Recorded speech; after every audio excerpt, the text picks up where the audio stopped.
What is so important about learning and dancing and living tango in Buenos Aires as opposed to living, dancing tango in Paris or Tokyo or California? Because I think you guys learned in your class that tango is really global, and something happened with the history of tango that it became this culture that is not just in Buenos Aires but is everywhere. And you have people who I'm talking about how obsessed they are. They are equally obsessed in Serbia. They are equally obsessed in Romania.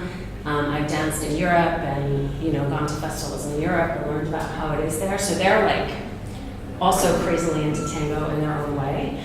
But there is something really special and different about tango in Buenos Aires that draws people, and is the reason why people change their lives to come and either live here, or a lot of people come for a month a year. So in the time that I've been here, I've met many people who structure their lives so they can be, doing whatever their job is in the US, and then they come here for a month or 2 months in the year.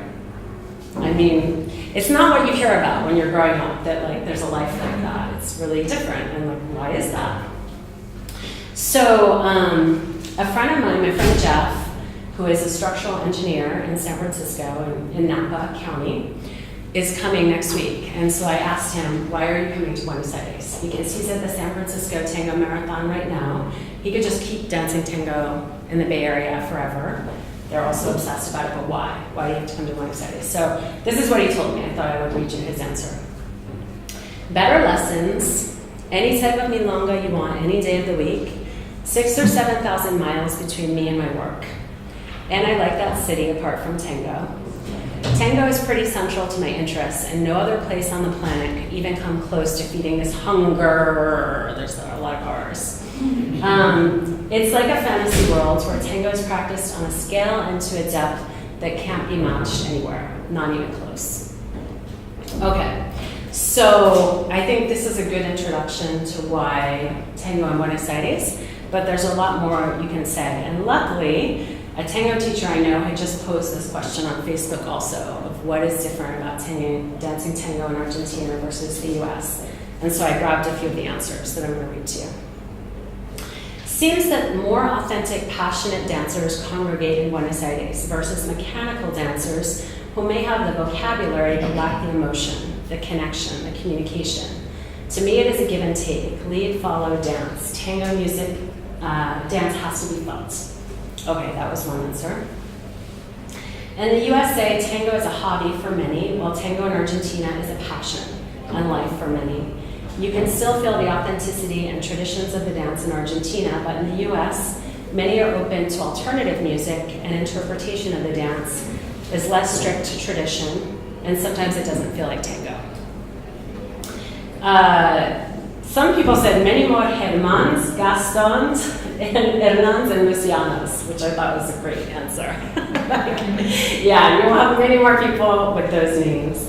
Because I think that the reason that the teacher posed this question is it's kind of a hard question to answer, that it's a little bit slippery and elusive about what makes tango so special in Buenos Aires, because you have so many different elements. You have the fact that tango was born here in this encounter of cultures, over 100 years ago, and that it's deeply rooted in the place.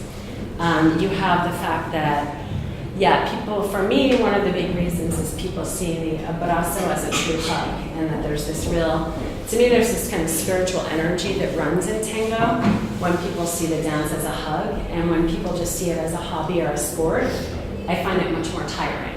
Like, for example, I could go out and dance in San Francisco and people are doing it perfectly, but they don't have a hug, and I'm like, I feel a little oh my God, I'm tired. Whereas here, when people are like really hugging, I could dance all night, I could go on forever. And so there's this whole sort of energetic component, I think, that's different here. And the other piece is that you have the culture. So you have, 10 or 15 milongas a night, and they all have this very rigid, created culture of the way that you're supposed to behave in the milonga. Some of them have something like the 10 Commandments of Tango. I've seen 2 different milongas where they're listing what the rules are. So from an anthropological perspective, you have in Buenos Aires this culture where people are really invested in the CODIGOS, the codes of how you behave. So this has everything to do with where do you change your shoes. So I don't know if you guys have gone Tango shoe shopping or seen the shoes. This is, in reality, like when the women come in to dance Tango with me in Buenos Aires, they ask, what do I wear? What do I have to bring? And I tell them, you can wear anything you want. You can wear jeans, you can wear like what I'm wearing. This is a tango skirt. I want to wear a tango skirt for you. But the main code, I dance tango, is that you have these shoes and that you walk in with this little bag. So already you're sort of broadcasting, I dance tango.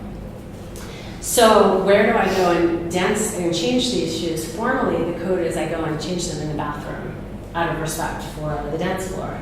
So already you have this code that's sort of created to respect the space. So that'd be one example of a code. There's another code that everyone dances in a circle, counterclockwise. And so, you don't just kind of go randomly all over. Like in San Francisco, when you go to an alternative milonga, they are kind of like random, it's a bit chaotic. But in Buenos Aires, it's very important that we respect the space, that we're all dancing like a group, actually. So it's a couple dance, but it's also this sort of collective experience. You have the invitation. So I don't know if you've been to a milonga and you see how people invite each other, but if I just go up to you and say, hey, do you want to dance?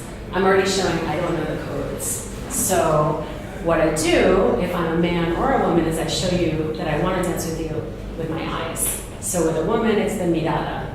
So I'm looking at you to show my desire. And it's not what you do in everyday life, because in everyday life, you're not really encouraged as a woman to go on the bus or on the street looking at men like, So, and men do the same. They do a little nod, that's the cabeceo, cabeza, and then the woman says a little yes with her eyes. And then, if I'm the man, I have to walk over and stand right in front of you, because maybe I was cabeceing you and you get up and it's very embarrassing.